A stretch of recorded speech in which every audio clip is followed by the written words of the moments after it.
Famidaily doesn't leave me with a lot of time to play games that I'm not recording for. So as I've been finishing off my Famicom collection for the past 2 years, I've been getting games in, checking to see if they work, and then going on. That means before today, I had only played a level or two of the Famicom port of Insector X. And I'm mentioning this because it took me 22 minutes to beat the game. This is a bit of an easy one as far as shoot-em-ups go. Insector X started out as an arcade game. That's something that's become exceedingly rare at this point in the Famicom's life. It's just a consequence of the 7-year-old hardware here. The plot of this one is that an evil army has taken over the insect world, and it's up to a pair of tiny humans to take them out. When you start the game, you encounter a bit of good old-fashioned sexism. You have your choice between the original character or the 4 girls character. 4 girls doesn't just mean that it's a female character. She starts with 3 levels of gun power-ups and auto-fire. Basically, Taito is saying that girls need easy mode. I beat Insector X fast playing that way, but then I went and did it again with the normal difficulty. It probably helps that Insector X is a very short game, even by shoot-em-up standards. There's only 5 stages here. As you're flying through the stages, there's 2 particular kinds of enemies you need to keep an eye out for. The first one, and they consistently appear through the whole game, are the moths. They fly in, take a couple shots, and then fly down and past you again. But if you manage to hit them, then they drop a power-up.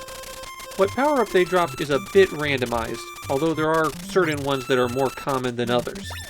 S is for speed. I think you start out fast enough in Insector X, but it doesn't hurt to pick up 1 or 2. P's increase the power of your weapon. First you double the shot, then it turns blue and does more damage. Then you get a spread shot, and this is your base gun for easy mode. Then it turns into a fireball that penetrates terrain. And finally, the fireball becomes much larger. The A gives you an auto-fire, which you're definitely going to want. And the X means that you don't lose any of your power-ups if you die. There's also some extremely rare 1-ups. The other enemy to keep an eye out for are the tough mini-bosses, and they vary with every stage. They drop a special power-up. It'll rotate between red and blue, and when you collect it, you get a can of insecticide. You fire your insecticide weapon with the A button, and the regular gun is B.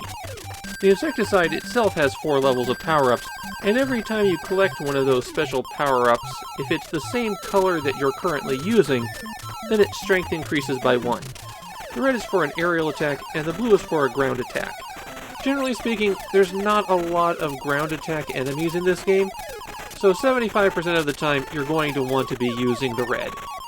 The strange thing about these insecticide power-ups is that they're not consistent. They're not just growing. Every time you get a new one, it does something completely different. The ground power-ups go from just dropping little bombs to dropping a canister that sticks around and sprays bullets everywhere. You have to cancel the canister again by hitting the A button once more. Then you get some large bombs that fire upward when they strike, and then finally bombs that explode outward in 2 giant waves when they hit the ground. For the aerial, you get a wave shot, a bigger spread gun, a spread gun that shoots in the direction that you move, and then finally an enormous spread that also has a missile going out the front.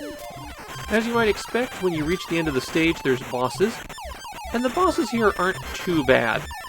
Most of them release swarms of enemies that you can shoot down, and then they usually have a very easy bullet pattern. The real risk from these bosses is that they have a ton of health, so you'll have to blast away at them for 30 or 40 seconds before they drop. My biggest complaint about Insector X is the compromise they made to avoid slowdown. Now with the number of projectiles on the screen and the enemies that you're facing, something had to give. The choice Taito made was to have the music drop out.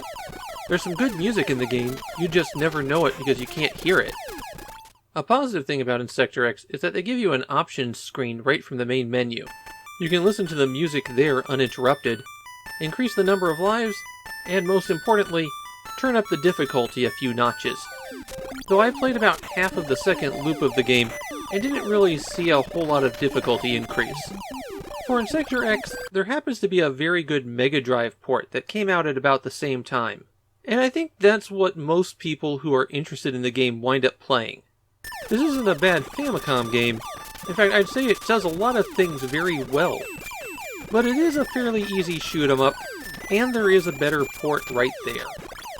This is fine, I just don't see myself breaking it out very often.